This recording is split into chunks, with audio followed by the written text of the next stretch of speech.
Eu inicio meu voto articulando essas premissas teóricas que empreendi sobre os fatos, tal como narrado na denúncia, a prova produzida nos autos, ao longo da qual eu manterei presentes as reflexões do fundador da ciência penal, Cesare Beccaria, a formulação mais incisiva da maior parte das garantias penais e processuais das formas do Estado constitucional de direito é exatamente a adequação dos fatos à figura típica. E aqui eu cito que, em sua obra clássica dos delitos e das penas, Cesare Beccaria assentava: apenas as leis podem indicar as penas de cada delito e o poder de estabelecer leis penais. Não pode ser esse poder senão do próprio legislador, que representa toda a sociedade ligada por um contrato social. O magistrado, que é parte dessa sociedade, não pode, com justiça, aplicar a outro partícipe dessa sociedade uma pena que não esteja estabelecida na lei. E, a partir do momento em que o juiz se faz mais severo do que a lei, ele se torna injusto, pois aumenta um novo castigo ao que já está prefixado. Depreende-se que nenhum magistrado pode, mesmo sob o pretexto do bem público, aumentar a pena pronunciada contra o crime de um cidadão. O juiz deve fazer um silogismo perfeito. Não há nada mais perigoso do que o axioma comum de que é necessário consultar o espírito da lei. Adotar esse axioma é quebrar todos os diques e abandonar as leis à torrente das opiniões. Cada homem tem a sua maneira de ver. E o mesmo homem, em épocas distintas, vê diversamente os mesmos objetos. O espírito de uma lei seria, pois, o resultado da boa ou da má lógica de um juiz, da evidência das paixões do magistrado, de suas relações com o ofendido, enfim, da reunião de todas as pequenas causas que modificam as aparências, transmutam a natureza dos objetos no espírito mutável do homem. Diz Cesare Beccaria. E isso é que não se deve fazer. Veríamos desse modo, adverte o filósofo, a sorte de um cidadão mudar de face ao transferir-se para outro tribunal, fere essa mesma racionalidade. Constataríamos que o juiz interpreta apressadamente as leis, segundo as ideias vagas e obscuras que estivessem no seu momento e no seu espírito. Cesare Beccaria, dos delitos e das penas. Nas palavras de Ferraioli, o poder de punir e de julgar resta seguramente, como escreveram Montesquieu e Condorcet, o mais terrível e odioso dos poderes, aquele que se exercita de maneira mais violenta e direta às pessoas, e no qual se manifesta de forma mais conflitante o relacionamento entre o Estado e o cidadão, entre autoridade e liberdade, entre segurança social e direitos individuais. E, novamente, Ferraioli em Direito e Razão. Por isso mesmo, no exercício da função jurisdicional em geral, e especialmente em matéria penal, é dever do juiz guiar-se com absoluta serenidade, equidistância e imparcialidade no exame dos fatos e das provas, proferindo uma decisão técnica, rigorosa, atenta ao princípio da legalidade estrita, somente obedecendo ao dever de cumprir a lei com independência, serenidade e exatidão, dever este ao qual todo magistrado brasileiro deve respeito, nos termos da Lei Orgânica da Magistratura Nacional. É que será possível garantir, dessa forma, o máximo grau de racionalidade e confiabilidade do juízo. E, portanto, diz Ferraioli, delimitação do poder punitivo e da tutela da pessoa contra a arbitrariedade. Neste sentido, digo eu, o princípio da legalidade formulado originariamente por Feuerbach, com a fórmula latina nullum crime nulla pena sine lege, desdobra-se no princípio da estrita legalidade. E, segundo Ferraioli, dirigida a excluir, porquanto arbitrárias e discriminatórias as convenções penais referidas não a fatos, mas diretamente a pessoas, a exemplo das normas que, em terríveis ordenamentos passados, perseguiam as bruxas, os hereges, os judeus, os subversivos e os inimigos do povo. O célebre mestre italiano extrai duas consequências desse dever de observância da legalidade estrita. Com tal concepção, podem ser obtidos dois efeitos fundamentais da teoria clássica do direito penal e da civilização jurídica liberal. O primeiro é a garantia para os cidadãos de uma esfera intangível de liberdade, assegurada pelo fato de que, ao ser punível somente o que está proibido na lei, nada do que a lei não proíbe é punível. Liberdade que a lei me confere para fazer qualquer coisa que a lei não me proíba e de deixar de fazer qualquer coisa que a lei não me ordene, viola frontalmente esse princípio da legalidade, que é um fundamento do Estado de Direito, rule of law. O segundo dos efeitos fundamentais da teoria clássica do direito penal é a igualdade jurídica dos cidadãos perante a lei.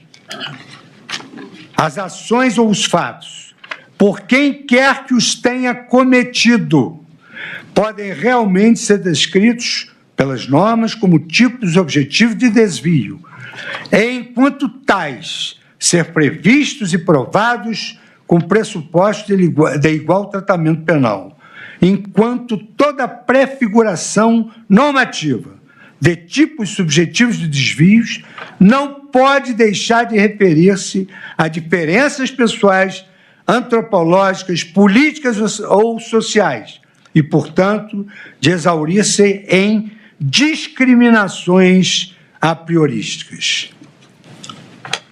A interpretação, digo eu, e a aplicação, depois de citar Ferraioli, e a aplicação da lei penal devem ter sempre por norte o princípio da legalidade estrita. Por essa razão, Klaus Roxin, sempre citado em nossos acordos, assenta que a interpretação de acordo com o bem jurídico protegido conduz até mesmo a equívocos, quando não se leva suficientemente em conta que o legislador protege a maioria dos bens somente contra determinados tipos de agressão. Cito a parte geral de direito penal, Klaus Roxin e Luiz Greco. Neste sentido, o emprego da interpretação extensiva dos tipos penais, em regra, conduz ao que os germânicos denominam de dissolução de limites, o que ocorre, por exemplo, quando uma interpretação elimina, na prática, uma elementar da lei. Aqui, no caso, com violência, e a faz desaparecer por trás de outra elementar, aqui, coagir. Coagir não é violência. Há crimes em que se usa violência, há crimes em que se usa a expressão coagir. Desde os últimos anos, o Tribunal Constitucional da Alemanha tem se mostrado cada vez mais disposto a rever os resultados interpretativos do tribunal para garantir que eles não excedam os limites literais. Me valida a obra traduzida, Luiz, de Klaus Roxin, parte geral, Marcial Pons, 2024, página 319.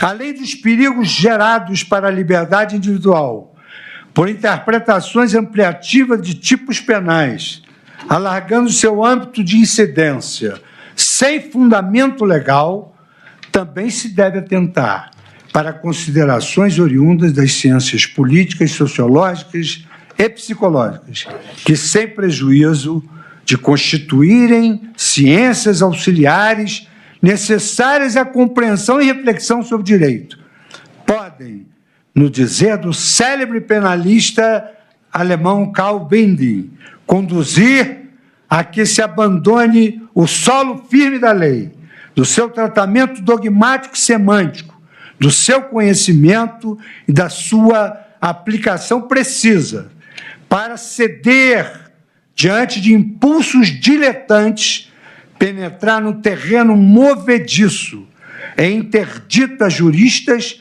enquanto tais investigações de caráter político sejam politizadas e abandone a ciência.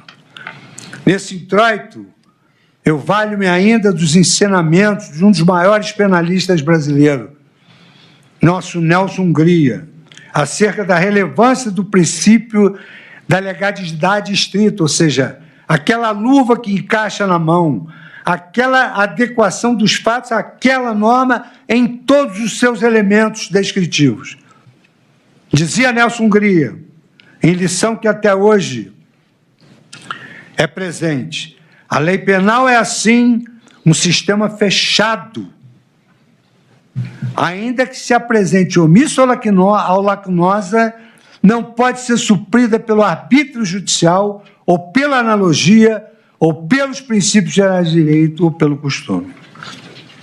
Pouco importa que alguém haja cometido um fato antissocial, excitante da reprovação pública, francamente lesivo do mínimo de moral política que o direito penal tem por função assegurar, com suas reforçadas sanções no interesse da ordem da paz e da distância social. Se esse fato escapou à previsão do legislador, isto é, se não corresponde precisamente à parte objetiva e subjetiva a uma das figuras delituosas anteriormente recortadas em abstrato pela lei, o agente não deve contas à justiça repressiva.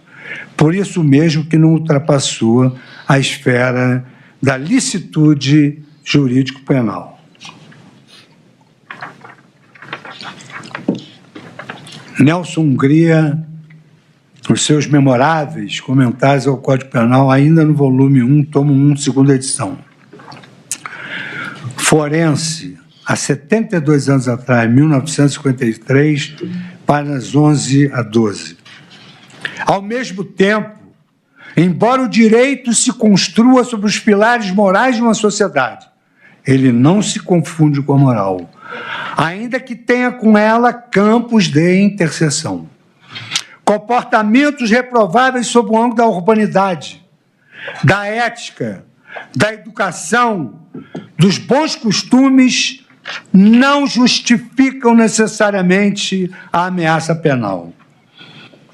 Nas palavras de Santiago Mir Puig, o princípio do Estado de Direito impõe o postulado da submissão do poder punitivo ao direito, o que dará lugar aos limites derivados, novamente, do princípio da legalidade. Fundamentos de teoria do delito, Santiago Mir Puig, Direito Penal, tradução de Cláudia Viana Garcia. São Paulo, Revista dos Tribunais, página 86.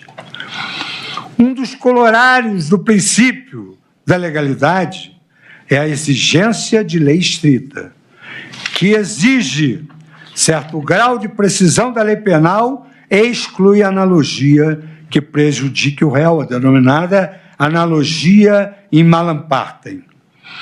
O mandado de determinação concretiza-se na teoria do delito através do requisito da tipicidade do fato e na teoria da determinação da pena, que obriga a um certo legalismo, que limita, por outro lado, o arbítrio judicial, obra citada.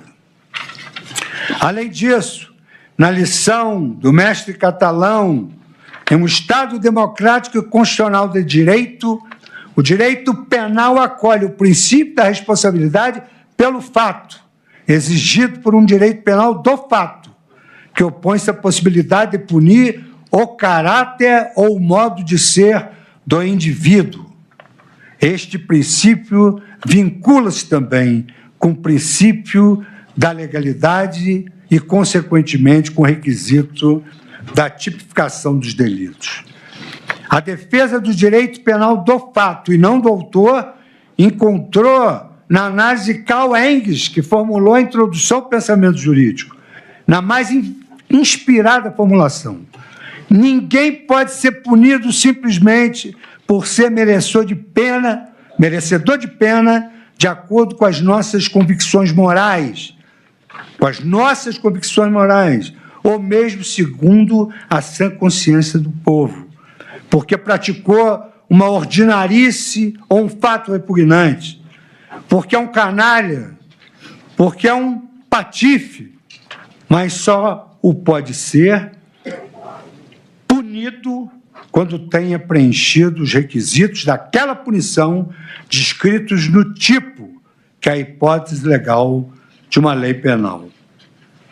Introdução ao pensamento jurídico, Calouste Gulbenkian, 1996, página 79/80. Em conclusão, senhor presidente, eminentes pares, a importância da metodologia da interpretação dos tipos penais é de tal grandeza que, sem ela, o que resta é o arbítrio. Nas palavras de quem sempre nos visita, Eugênio Raul Zaffaroni, qualquer método que não se degrade a uma mera metodologia de racionalização a serviço do que manda, ou seja, qualquer método propriamente jurídico requer uma análise exegética, também histórica e genealógica da lei, tanto como uma posterior construção explicativa, pois a dogmática jurídica estabelece limites e constrói conceitos, possibilita uma aplicação do direito penal, se assim o fizer, segura e previsível, e o subtrai da irracionalidade, da arbitrariedade e da improvisação. Dito isto, senhor presidente, eu passo, então, às premissas teóricas. Quer me botar um relógio aqui, por gentileza?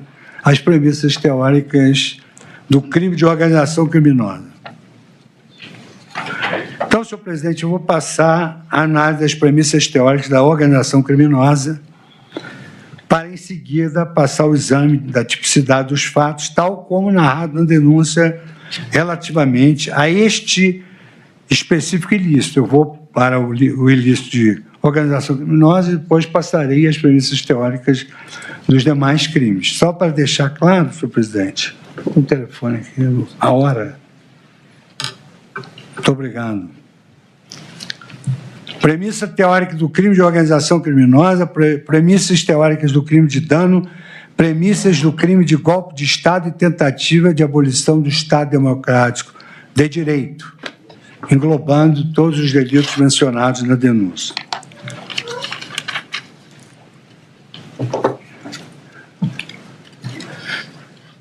Premissas teóricas do crime de organização criminosa. As primeiras leis a fazerem menção ao delito de organização criminosa no Brasil surgiram na década de 1970. A primeira dessas leis, a Lei 9.034 de 95, disciplinou a utilização de meios operacionais para a prevenção e repressão das ações praticadas por organizações criminosas. Em seguida, a Lei 9.613, que tipificou o crime de lavagem de dinheiro, criminalizou a conduta voltada a ocultar a origem ilícita de bens ou recursos oriundos de crimes cometidos por organização criminosa.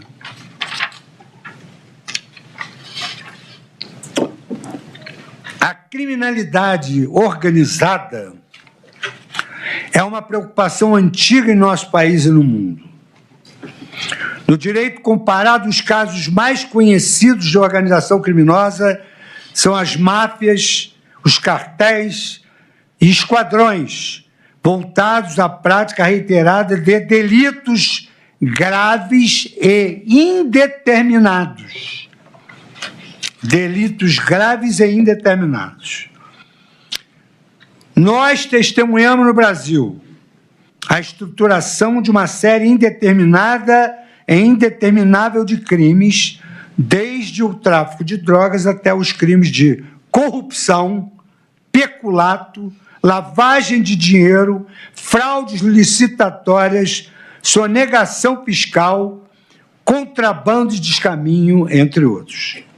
Apesar disso, até recentemente, nenhum diploma contemplava a definição legal de organização criminosa ou sua tipificação penal no nosso ordenamento jurídico.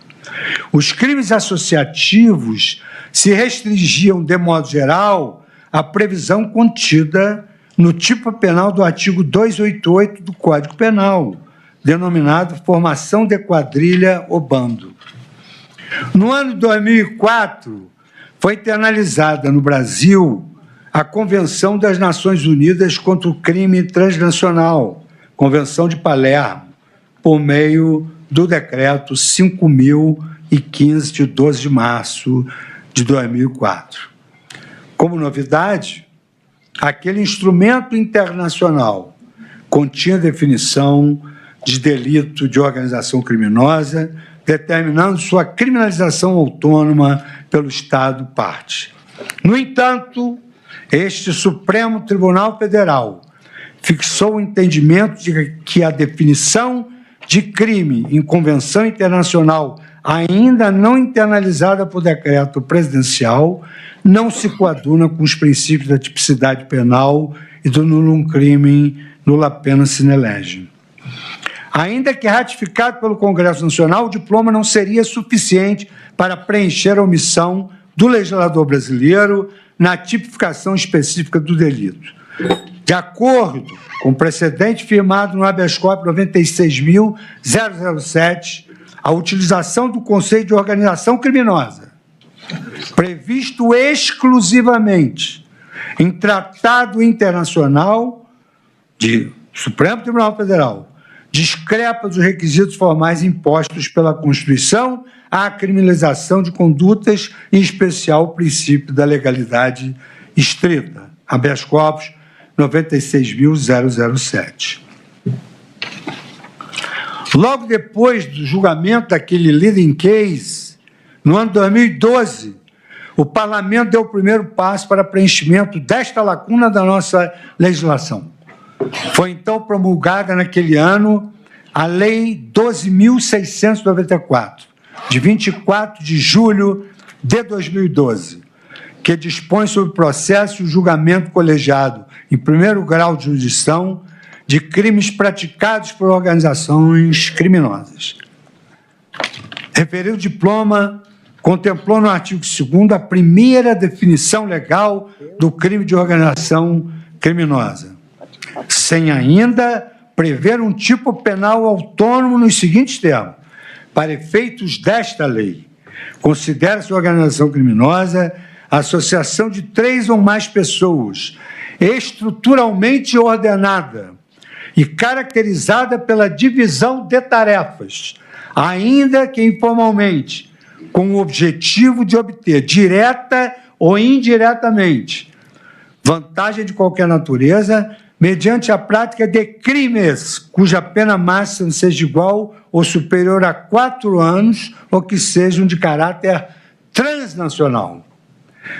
Essa definição restou superada um ano depois, com a Lei 12.850, de 2 de agosto de 2013, atualmente em vigor. Referido diploma promoveu alteração na definição do delito e implementou em boa hora sua tipificação autônoma no ordenamento jurídico brasileiro, como anotam René Dodge, Alonso Ariel, Alexandre Knopflof e Gustavo Scandelari. O artigo dessa lei da organização criminosa, ipsis literis, ele dispõe: promover, constituir, finalizar ou integrar pessoalmente ou por interposta pessoa organização criminosa. Pena de 3 a 8 anos e multa, sem prejuízo das penas correspondentes às demais infrações praticadas. Em primeiro lugar, nas premissas teóricas, finalidade de praticar uma indeterminada série de crimes. A título de premissas teóricas, eu anoto que o crime de organização criminosa compartilha com o delito de associação criminosa alguns elementos essenciais da sua configuração. Enquadra-se, por conseguinte, na lição de Hungria, segundo o qual o delito associativo se define como reunião estável ou permanente, que não significa perpétua, para o fim de perpetração de uma indeterminada série de crimes.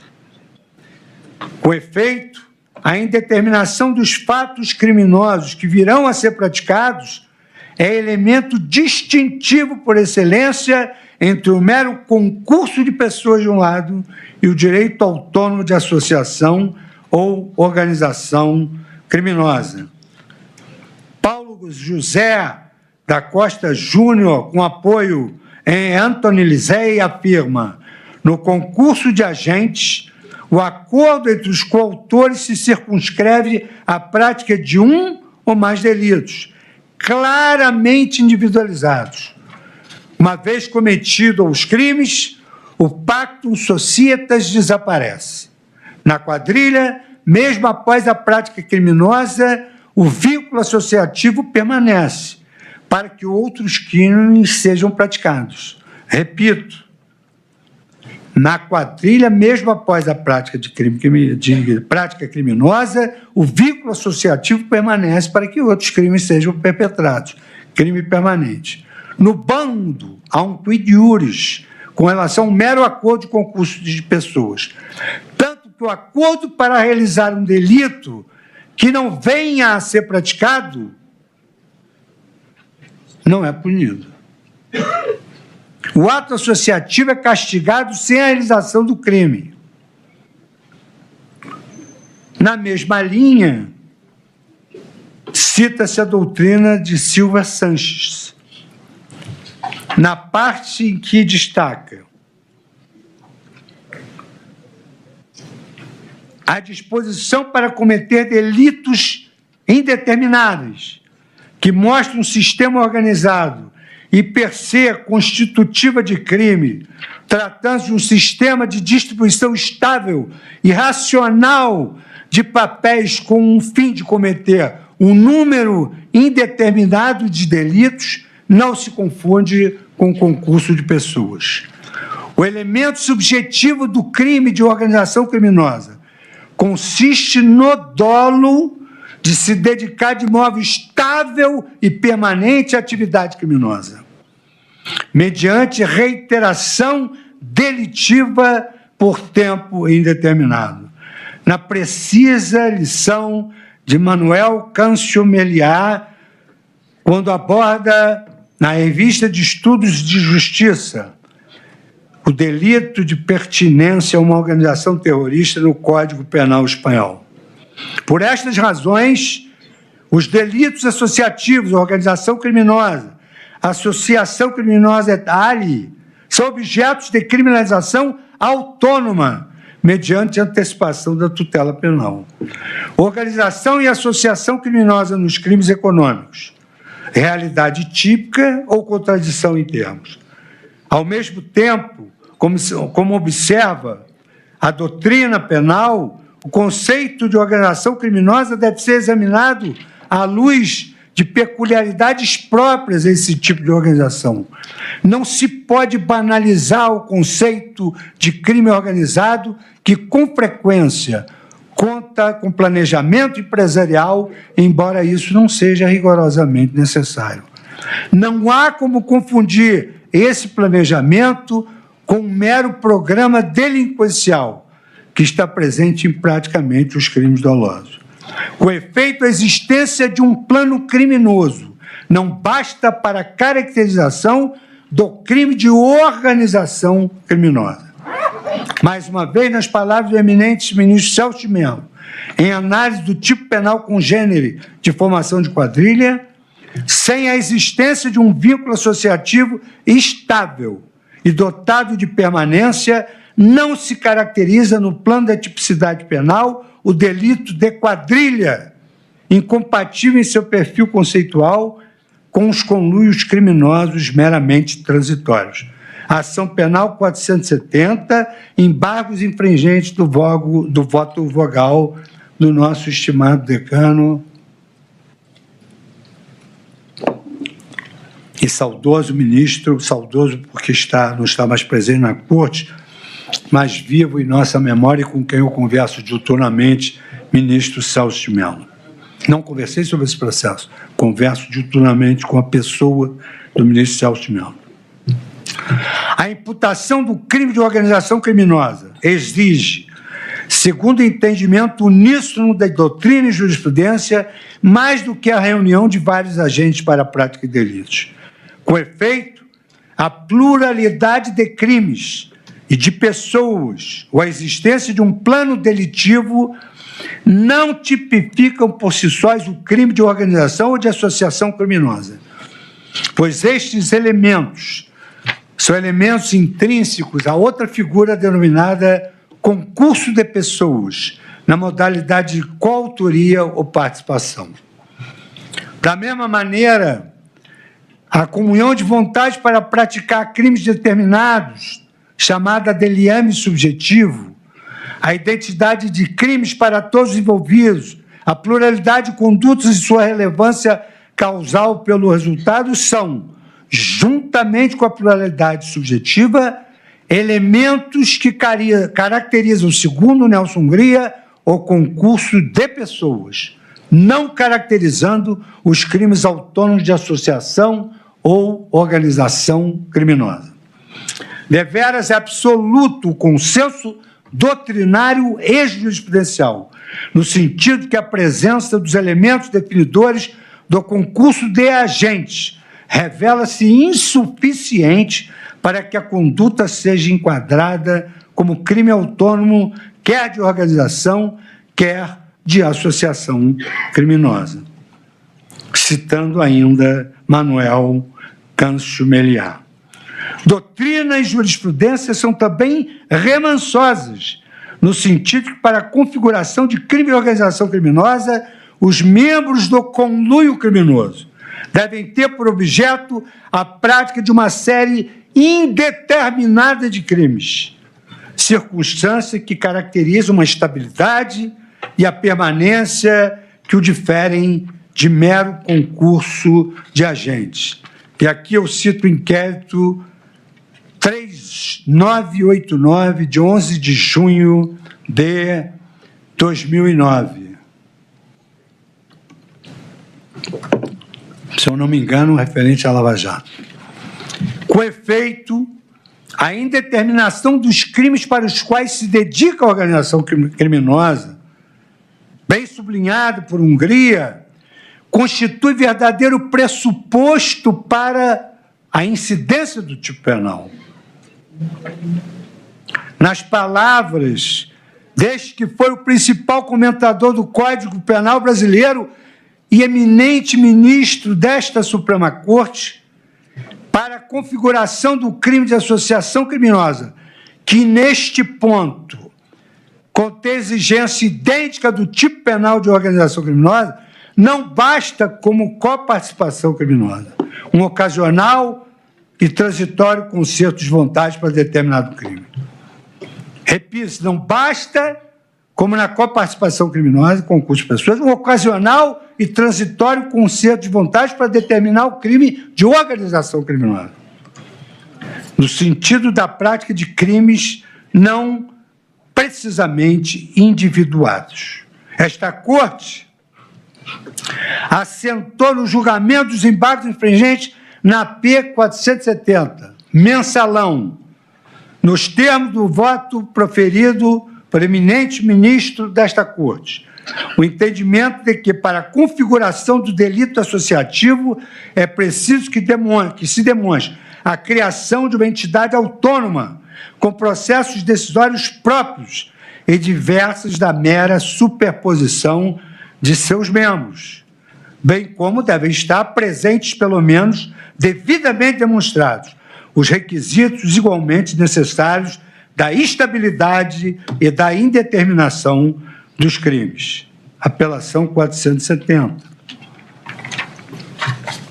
E esta jurisprudência, ela acabou em embargos infringentes, derrubando o crime de quadrilha. Derrubando o crime de quadrilha. Derrubaria a forciori o crime de organização criminosa. Aqui fez um inteligente paralelismo entre fatos pretéritos e atual jurisprudência. Essa é um paralelismo importante. A caracterização de uma organização criminosa, tal como exige a lei, teria derrubado os embargos infringentes da ação penal 470. Mas não logrou êxito. Isso foi vencido. Derrubou-se a quadrilha e as penas também foram irrisórias diante da grandeza daquele ato atentatório contra a democracia. A compreensão desta Corte quanto a este específico requisito da indeterminação dos crimes para a configuração do crime associativo restou clara em outro voto, que sublinhou ser indispensável para o delineamento do tipo de perigo abstrato a associação de mais pessoas para a prática de crimes indeterminados.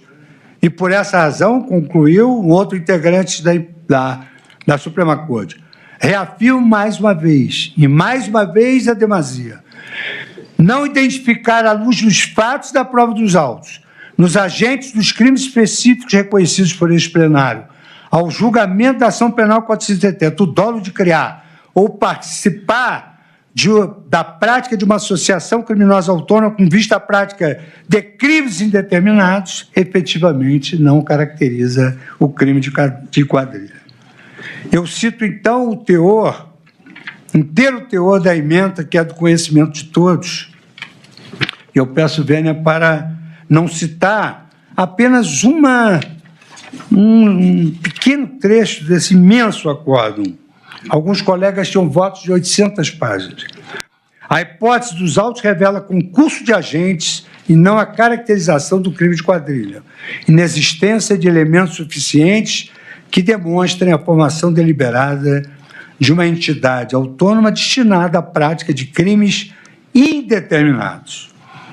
Iniludível, portanto, a conclusão de que a reunião de uma pluralidade de agentes para a prática de crimes determinados, delimitados no tempo e no espaço, não preenche o tipo penal de crime de associação ou organização criminosa, pois, à luz da tipicidade, lhe falta o elemento da indeterminação dos crimes para cuja prática os agentes se organizam. Volto novamente à definição do tipo, que exige promover, construir, financiar, integrar pessoalmente e categoriza esse crime como de organização criminosa e que exige estabilidade e permanência. De saída, verifica-se a absoluta ausência do pressuposto de incidência do tipo penal do artigo 2º da Lei 12.850, constituído pela necessidade que a organização criminosa seja dotada dos requisitos da estabilidade e da permanência voltada à prática de crimes indeterminados. Depois da leitura da denúncia, volto a esses destaques. Ausente o caráter indeterminado dos crimes que, em tese, foram planejados pelos réus, afasta-se a configuração do delito de organização criminosa. À luz das premissas teóricas lançadas, no meu voto, antecedentemente, ressoa incontroverso que os fatos, tal como narrados na acusação, não preencheram os elementos do tipo do artigo 2º, combinado com o artigo 1º da Lei 12.850, conforme delimitados em uníssono pela doutrina e pela jurisprudência. Por conseguinte, relativamente à imputação específica do crime de organização criminosa, a improcedência da acusação, no meu modo de ver, é manifesta e se resolve no plano da tipicidade. Vale dizer, não estão presentes as condições necessárias para a classificação da conduta narrada na inicial como organização criminosa, o que independe, inclusive, da análise das provas. Iura novit curia. O direito, os juízes conhecem, mas, na verdade, cada um tem a sua percepção do que dispõe a norma penal, com todo o meu respeito e com toda a minha vênia. Ora, se a organização criminosa, segundo a lei penal e sua interpretação doutrinária e jurisprudencial, somente se caracteriza quando os agentes se reúnem para praticar uma série indeterminada de delitos, e considerando que, no caso dos autos, imputou-se aos réus o planejamento de crimes determinados, ressoa manifesta a inadequação típica das condutas. A mão não entra na luva. Que, considerando tão somente os fatos como narrados pelo ilustre representante do Ministério Público, e ainda sem me debruçar sobre as provas das condutas individualizadas que farão parte do prosseguimento do meu voto. Essas condutas, no meu modo de ver, com a devida vênia, abstratamente, elas se encaixam melhor no concurso de pessoas. A denúncia não narrou em qualquer trecho que os réus pretendiam praticar delitos reiterados, de modo estável e permanente, como exige o tipo da organização criminosa.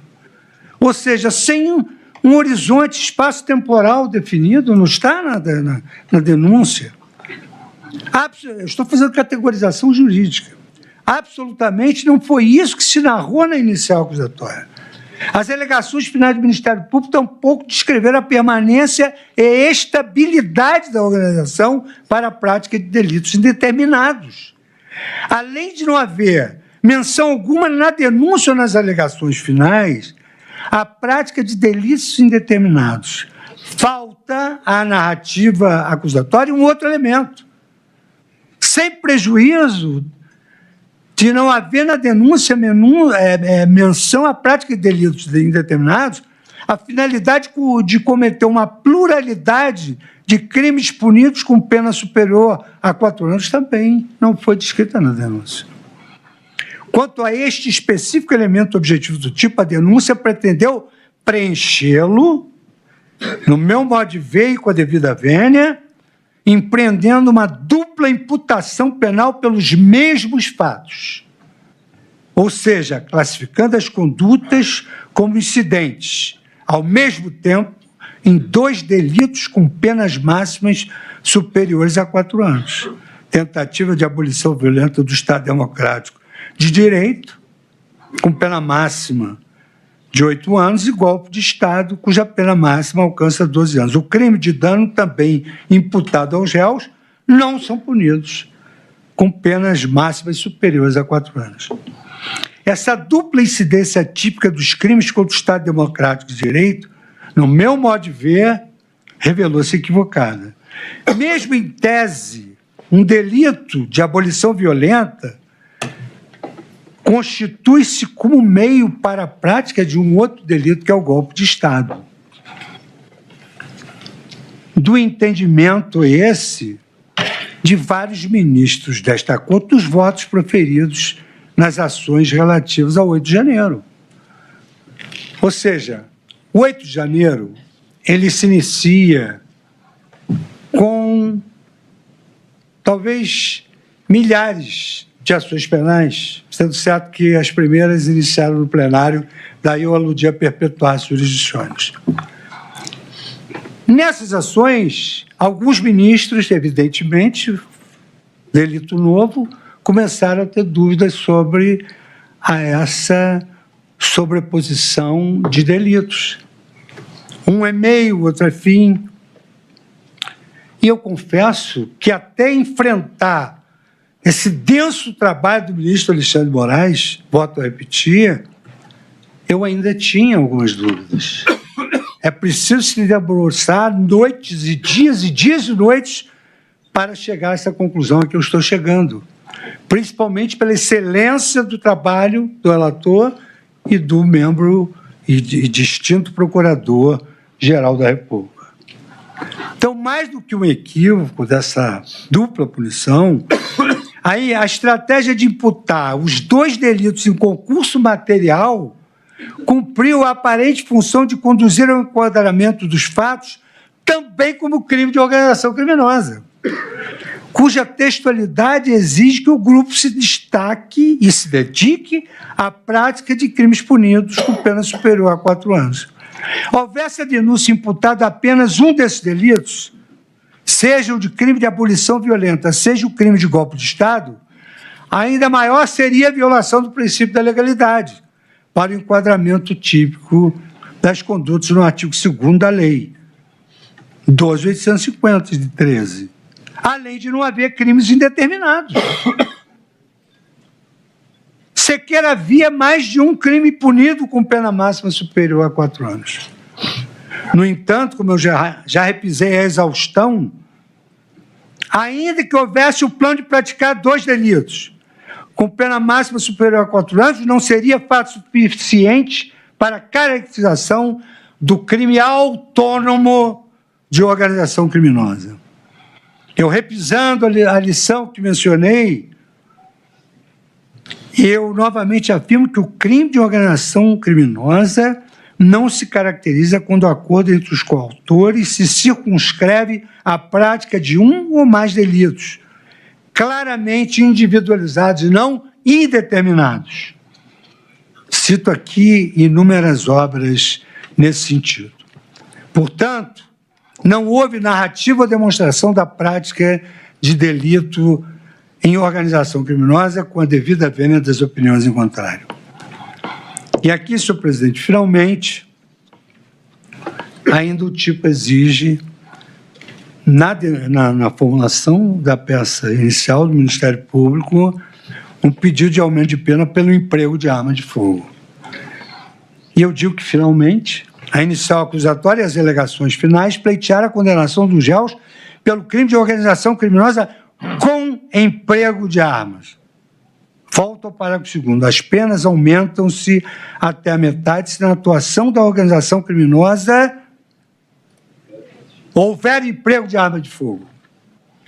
Também aqui da Tavênia não há qualquer descrição na denúncia de que os réus tenham empregado arma de fogo em qualquer momento.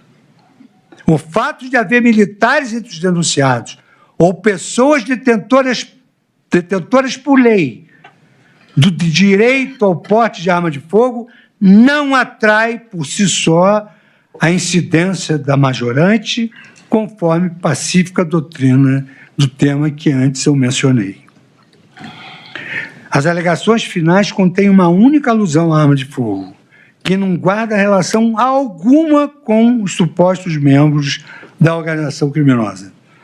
Trata-se do trecho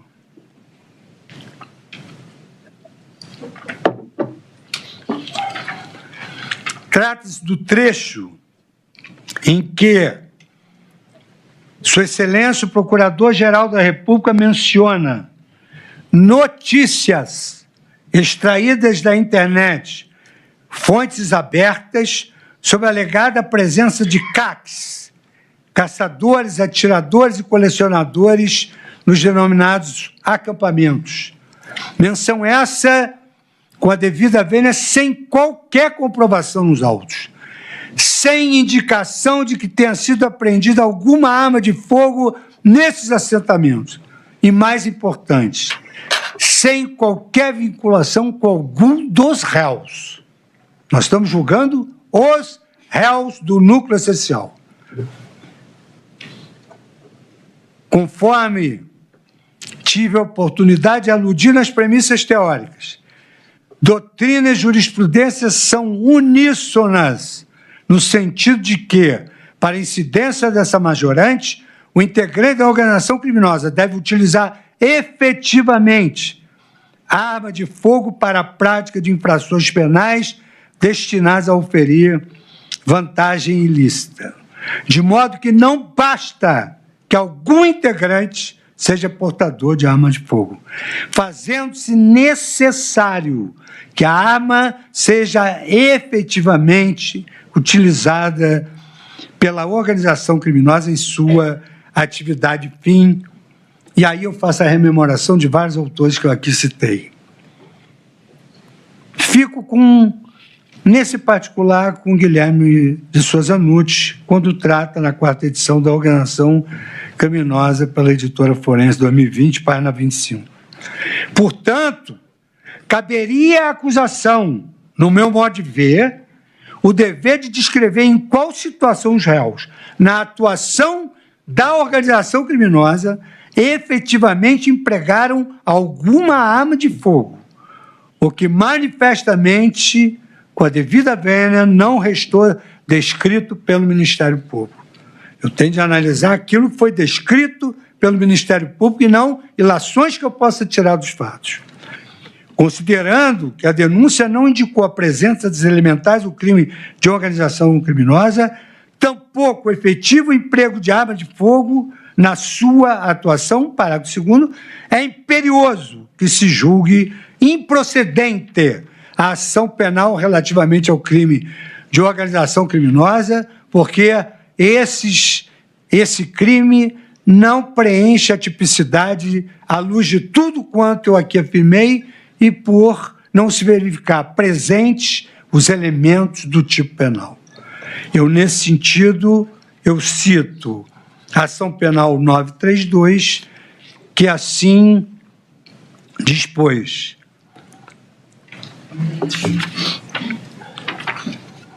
a formação de quadrilha ou banda exige, para sua configuração, aquela união estável e permanente de crimes voltados para a prática de crimes indeterminados.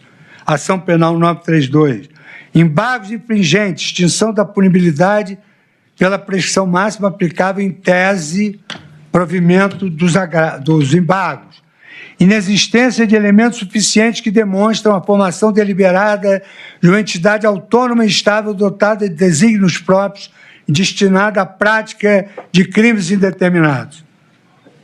Isso eu estou abordando porque eu entendo não preenchido os elementos do tipo da organização criminosa. E eu fragmentei todos os elementos do tipo. Ação penal 470. Foi essa ação penal que se absolveu dos crimes de quadrilha, apesar dos delitos gravíssimos que eu aqui mencionei.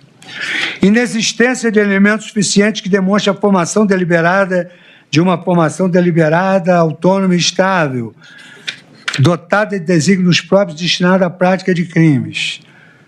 Ação penal 470, embargos infringentes, 500 embargos infringentes. Tribunal Pleno julgado em 2014. A não caracterização do crime de quadrilha, ponto, inexistência de elementos suficientes que demonstrem a formação deliberada de uma entidade autônoma e estável dotada de desígnios próprios, bem como destinada à prática de crimes indeterminados. Ação penal 470, 10 embargos infringentes.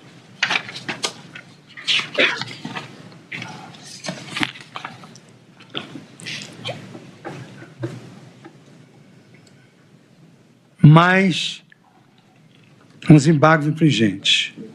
Vou sintetizar, senhor presidente, vou sintetizar diante da generosidade de Vossa Excelência de me conceder esses 10 minutos. A acusação, em síntese, ela com a devida vênia, não indicou que os réus teriam se reunido para a prática de crimes indeterminados ou de uma série indeterminada de delitos, elemento necessário para a caracterização do crime de organização criminosa. Ação Penal 470, embargos infringentes. 2. O agrupamento de pessoas para a prática de delitos determinados na denúncia não configura um crime autônomo, mas, em tese, concurso de pessoas, na esteira da firme jurisprudência desta Corte, generalizadamente, e de todos os tribunais do país, além do absoluto consenso doutrinário. 3. A acusação não narrou a prática de uma pluralidade de crimes punidos com pena máxima superior a 4 anos, elemento objetivo do tipo de organização criminosa, tendo em vista que os crimes de dano narrados inicial são punidos com pena máxima de 3 anos.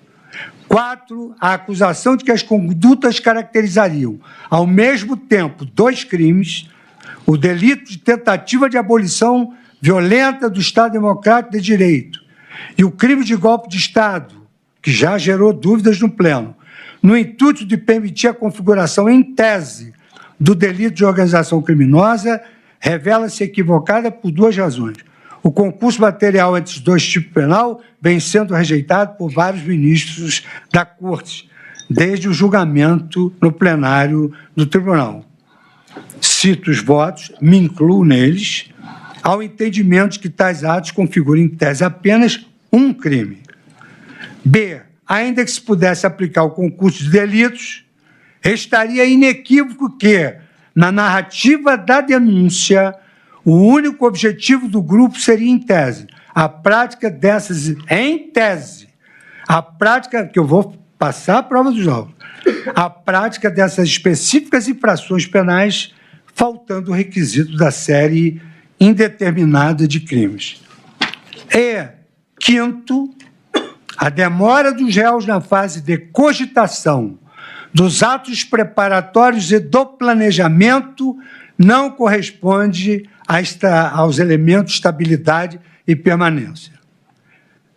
Sexto, somente se caracteriza a estabilidade e a permanência se houver prova de que os réus têm, por fim, permanecer associados para a prática de novos crimes por tempo indeterminado, mesmo depois da execução dos delitos eventualmente planejados, o que manifestamente não foi narrado, nem demonstrado no caso dos autos, também descaracterizando a tipificação.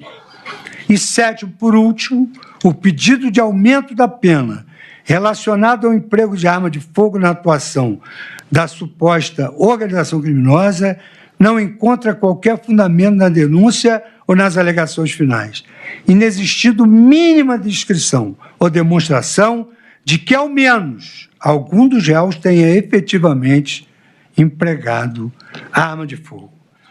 Por todo o exposto, Suas Excelências, senhores ministros, excelentíssimo senhor Procurador-Geral da República, com as vênias dos que se manifestaram em sentido contrário, e sem prejuízo da análise individualizada das condutas imputadas a cada um dos réus, eu julgo manifesta a ausência de correspondência entre as condutas narradas na inicial e o tipo penal do artigo 2º, parágrafo 2º da Lei 12.850, o que não permite outro caminho senão o de julgar improcedente a acusação no que tange à imputação do crime de organização criminosa. Senhor presidente.